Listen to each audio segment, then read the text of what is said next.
होगी।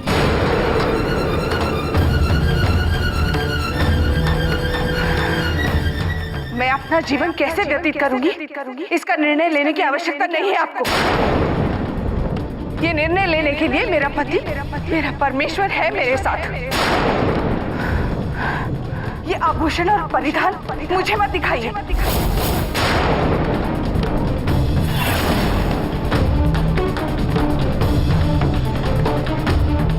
मैं यहाँ काम करने आई हूँ क्योंकि ये मेरे पति का आदेश है। और एक बात सुन लीजिए आप, अपनी सीमा का उल्लंघन कर मेरे सतीत्व को चुनौती देने का दुस्साहस मत कीजिए आप। उचित नहीं होगा आपके लिए।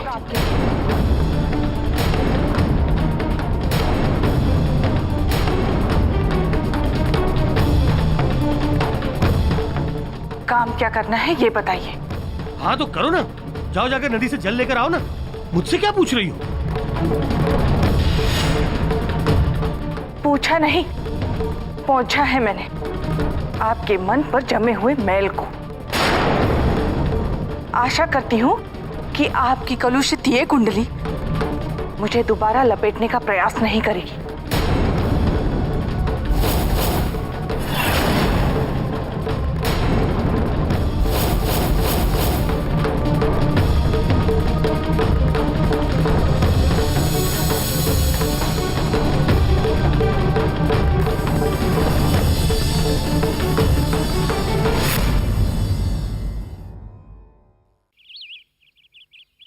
वाह मदन भैया वाह, आपने तो अपने गांव का नाम ऊंचा कर दिया। पहले ही कुश्ती में इतने बड़े पहलवान को चारों खाने चित कर दिया।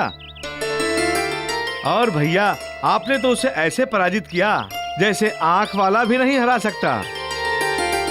वाह भैया वाह, पहलवान तो देखा परंतु आप सा नहीं देखा। अत्यधिक मत चढ़ाओ इस अंधे को। जब पंछी को नए नए पंख मिलते हैं ना तो बहुत फड़फड़ाता है, सोचता है कि आकाश की ऊंचाई माप लेगा, किंतु ऐसा होता नहीं है। अंधे के हाथ में बटेर लग जाए तो इसका अर्थ ये कदापि नहीं है कि वो बहुत बड़ा शिकारी है।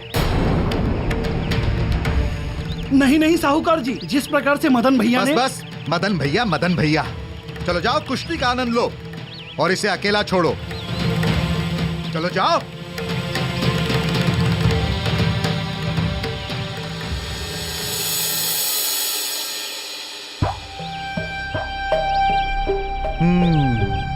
श्रीमान मदन पहलवान जी, तुम पहली कुश्ती जीत गए हो तो इस भ्रम में मत रहना कि विजयी हो गए हो। तुम अपना जीवन हारोगे और मैं आंसू बहाऊंगा इस दुख में कि मेरा साला अपनी बहन की डोली को कंधा देने हेतु जीवित ही नहीं बचा।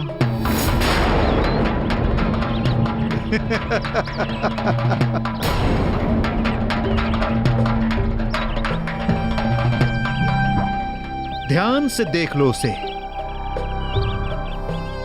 यही वो अंधा है, बचना नहीं चाहिए।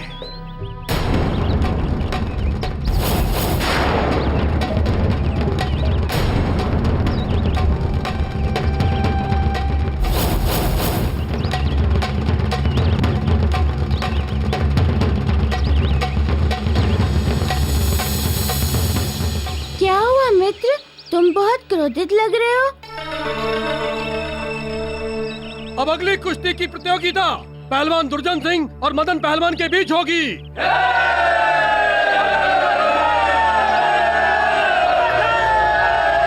मित्र, कुश्ती प्रारंभ होने की उद्घोषणा हो गई है।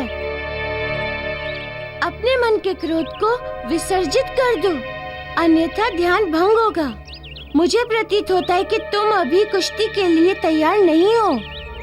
नहीं, मैं तैयार हूँ।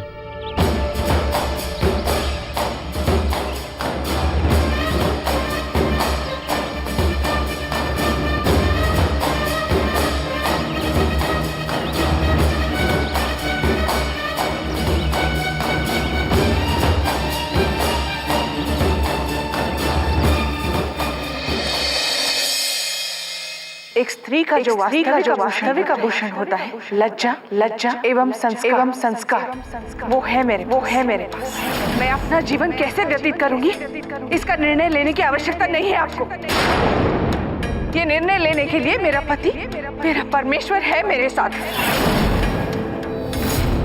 और एक बात सुन लीजिए आप, अपनी सीमा का उल्लंघन कर मेरे सतीत्व को चुनौती देने का दुस्साहस मत कीजिए आप।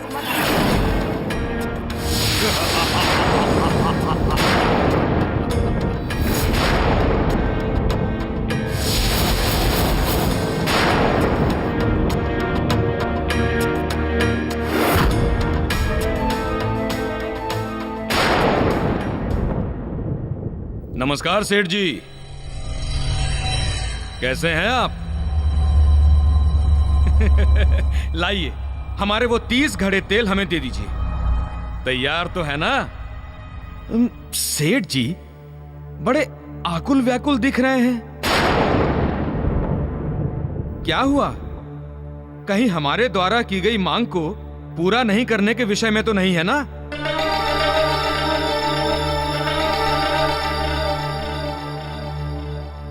नहीं मित्र, तुम्हारे तेल के घड़े तो पेर कर रखे हुए हैं। अरे, जब तेल पेर कर रखा हुआ है तो ये चेहरे पर चिंता की रेखाएं क्यों हैं? हाँ, इस चिंता की रेखाओं का कारण तुम्हारी राय है। ना तो मैं तुम्हारी बातों में आता और ना ही आज मेरी ये दुर्दशा होती। उस दास की स्त्री को पाने का स्वप्न मेरी सुख शांति, मर्यादा, प्रतिष्ठा सबको हर ले गया है। अरे मित्र, किंतु हमें भी तो विस्तार से बताइए, अब हुआ क्या है? मैं हर प्रकार का प्रलोभन देकर थक गया, परंतु वो है कि अपने स्थान से तनिक भी नहीं हिली। वो उस दास को ही अपना पति परमेश्वर मान बैठी है। न जाने क्या है उस वानर व्यक्ति में कि एक मक्खी के समान उसी गुड़ पर चिपकी हुई है।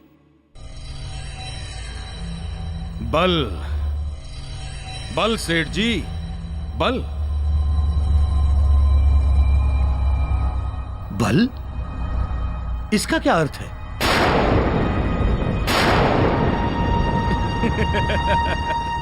इस बल का अर्थ यह है सेठ जी कि एक स्त्री पुरुष के बल की दासी होती है। आपने अपने बल का परिचय उसे दिया अथवा नहीं? नहीं तो? तभी तो मित्र, उस स्त्री का पति दास भले ही है किंतु है बहुत बलशाली। इसीलिए उसकी तुलना में वो तुम्हें शक्तिहीन समझ बैठी है, वो तुम्हें निरर्थक समझ बैठी है। इसीलिए तो अंगीकार नहीं कर लेती वो तुम्हें।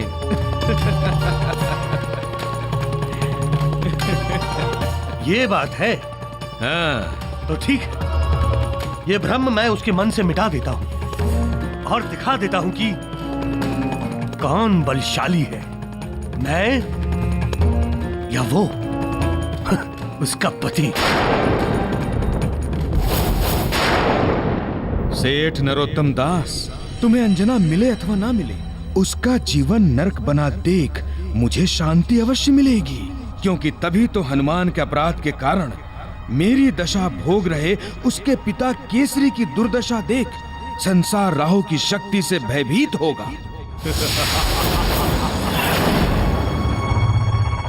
मित्र, मैं तुम्हारे विचार का दास हो गया हूं। अब देखना रूपसी कि मैं क्या करता हूं।